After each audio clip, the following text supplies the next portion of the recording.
ini kabar cukup menggembirakan atau seperti apa? Karena ternyata berkasnya dikembalikan.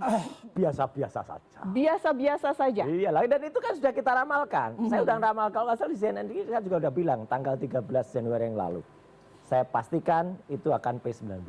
Karena apa waktu itu? Dilimpahkan, tapi waktu itu dalam satu SPK, dalam satu SPDP, dalam satu surat penetapan itu, kan masih ada beberapa yang belum diperiksa. Waktu itu juga klaster pertama masih ada Bu Kurnia, masih ada Pak Rustam, masih ada juga Pak Rizal Fadilah, juga belum diperiksa kan gitu. Sementara yang dua udah hilang kemana ya gitu. Nah, jadi artinya kan belum. Terus kemudian masih banyak ahli-ahli atau saksi dari kami, saksi advokat yang belum diperiksa. Dan apalagi kalau Mbak Elvira dan seluruh pemirsa CNN bisa mengintip BAP saya, akan ketawa melihat pertanyaan dari penyidik. Apa yang ditanyakan itu nggak nyambung. Mereka menanyakan peristiwa tanggal 22 Januari. Ya kita belum lahir 22 Januari 2025, maksudnya belum lahir itu, kita belum ikut di peristiwa itu. 22 Januari itu ternyata adalah preskon di tempatnya Egy. Iya kan? Ya kalau itu tanyakan ke Egy dan timnya Egy, masuk. Pertanyaan ini tanyakan ke kami.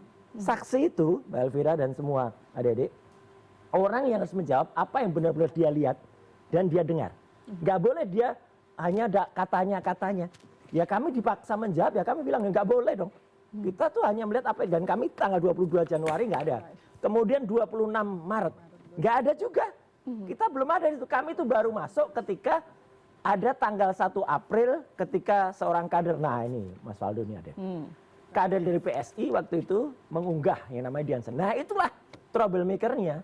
Itulah yang kemudian membuat semua peristiwa itu ada, karena apa yang diunggah itu adalah pertama kali tampilan ijazah itu kemudian muncul berwarna.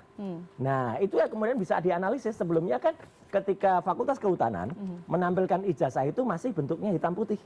Ketika Dian Sandi waktu itu memposting ya tampilan itu di X-nya, di apa namanya, di platform Twitternya kayak gini nih ya. Nah itu kemudian inilah muncul hal yang bisa dianalisis. Inilah dokumen elektronik pertama. Dan kalau sesuai dengan Undang-Undang ITE di pasal 32, Dian Sandi inilah yang harusnya kena.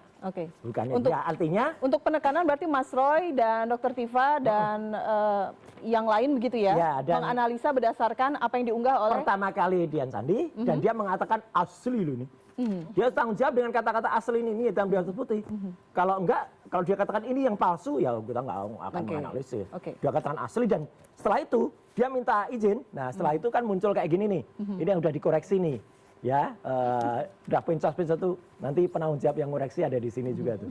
Ya, gitu. Jadi ini sudah dikoreksi, tadinya miring, kemudian diluruskan. Ini pelanggaran lagi sebenarnya. Pelanggaran Undang-Undang ITE juga. Uang tadinya palsu dikoreksi lagi, ya jadi tambah palsu. Jadi Anda mengatakan sesuai prediksi Anda berkasnya tidak lengkap. Harus kalau jaksa peneliti, waktu itu saya bilang gini, kalau jaksa penelitinya independen, jaksa penelitinya jujur, ya pasti P19. Dan ini kan ngulang kejadian tahun 2017 waktu di Kehutanan UGM, waktu Jokowi sama Pak Kasmujo, bolak balik, nah ini bolak balik.